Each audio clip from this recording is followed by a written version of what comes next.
The DeLorean DMC-12 is a car that has transcended its original purpose, becoming a symbol of innovation, ambition, and pop culture.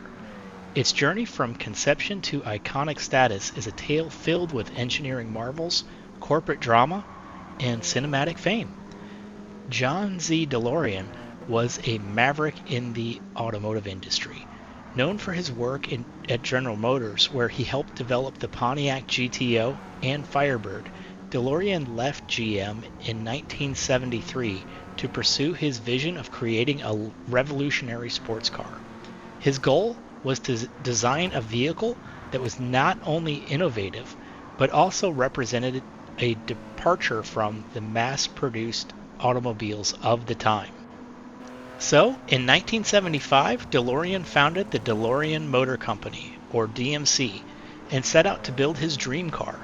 He enlisted the help of legendary automotive engineer Colin Chapman, the founder of Lotus, to develop the car's chassis and overall design. Giorgetto Giugiaro, an acclaimed Italian designer, was tasked with creating the car's iconic look. The DeLorean DMC-12 was unveiled to the world in 1981. Its design was a radical departure from typical cars of the era. It had a stainless steel body. The DMC-12 featured an unpainted stainless steel bodywork, giving it a distinctively futuristic look. The material was chosen for its durability and corrosion resistance. One of the car's most striking features was its gull-wing doors, which opened upward and added to that futuristic appeal. It also had a Lotus-inspired chassis, which was based on the Lotus Esprit, utilizing a steel backbone frame and fiberglass underbody to keep the car lightweight yet strong. The DMC-12 was powered by a 2.85-liter V6 developed through collaboration between Peugeot, Renault, and Volvo. The engine produced about 130 horsepower, which allowed it to go from 0 to 60 in approximately 10.5 seconds. While not particularly fast compared to other sports cars of its time, the DMC-12's performance was respectable, and its unique design more than compensated for its moderate speed. The DeLorean was manufactured in Northern Ireland, with initial production beginning in early 1981. However, the car faced several challenges. Early production models suffered from various quality control problems affecting the car's initial reception, and the company was also struggling with financial struggles, and they ended up only producing about 9,000 units due to this, and that caused them to declare bankruptcy in 1982. In October of 1982, John DeLorean was arrested in a sting operation after being accused of trafficking cocaine in a desperate attempt to save his company. Although he was eventually acquitted of all charges in 1984, the damage to his reputation and the financial collapse of DMC were irreversible. But that's not the end of the story. The DeLorean's legacy took a dramatic turn when it was featured as the time machine in the 1985 film Back to the Future, directed by Robert Zemeckis and produced by Steven Spielberg.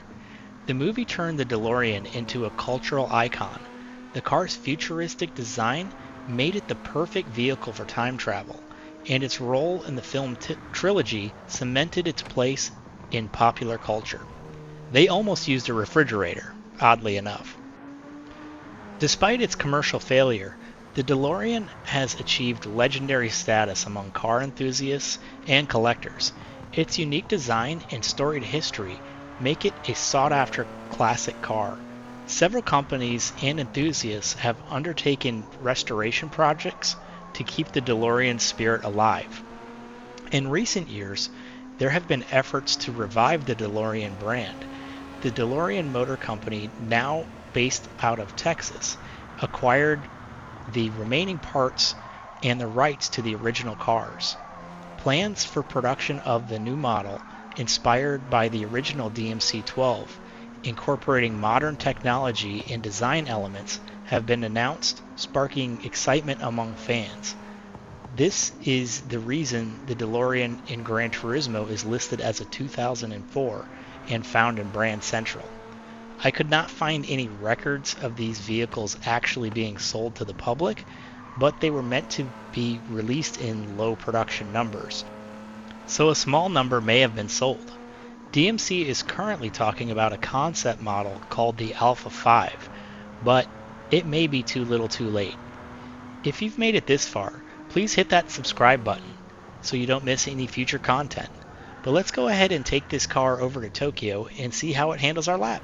The DMC S2 with its original engine ends up with 685 performance points fully built out.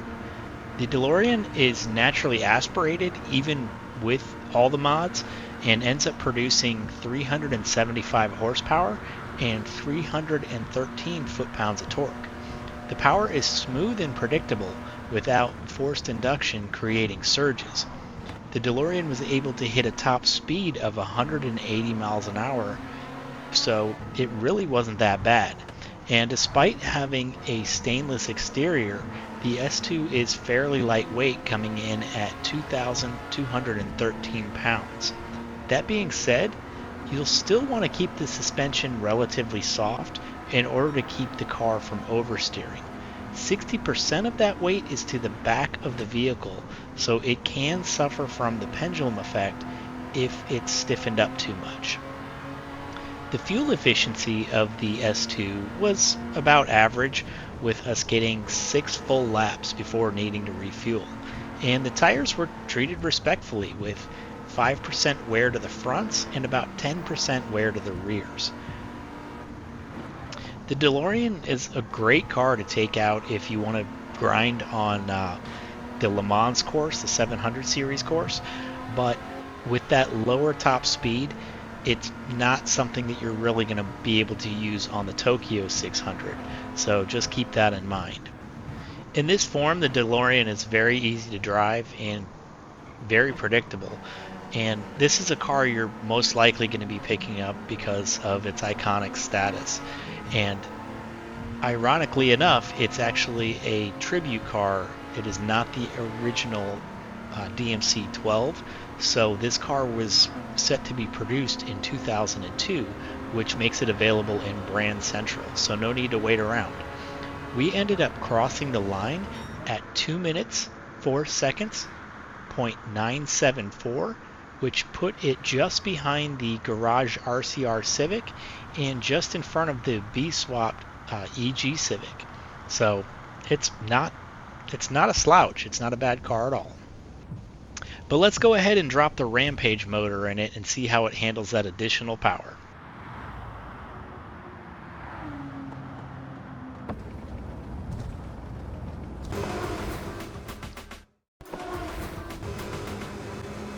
The DeLorean with its factory engine felt like it could use more power, and the Rampage V8 is an over-the-top monster of a motor that over-delivers on that promise. It pushed the performance points up to 812 and more than doubled the power figures. The supercharged V8 generates 1,104 horsepower and 835 foot-pounds of torque, while only adding 111 pounds to the car. This beast can easily break 250 miles an hour, but you'll want to be light on the throttle because it will blow the tires off no matter what gear you're in. You'll also want to brake plenty early. My first thought was that the brakes weren't very good, but then I realized how fast I was traveling. The new motor drinks fuel and eats tires. We were able to get 4 laps, but you'll be coasting into the pit box on fumes. The front tires saw 10% wear, and the rears were burnt out 50%. Adjusting the fuel map may conserve both of these, but what's the fun in that? The engine swap also amplifies all of the minor suspension issues with the original car, and this one will snap oversteer on you if you get on the throttle too aggressively. You'll also be needing to shift by ear if you're using the VR system, just because it's going to be burying both the speedometer and the tachometer. So you're just going to have to listen for shift points in order to get this thing shifted through the gears. But that being said, we ended up crossing the line at 1 minute 48 seconds, .843, jumping 70 spots into 8th place, which is insane. And we ended up just behind the engine swapped 89 ZR1 and just in front of the engine swapped TVR Tuscan. Thank you guys so much for watching. We'll catch you on the next one.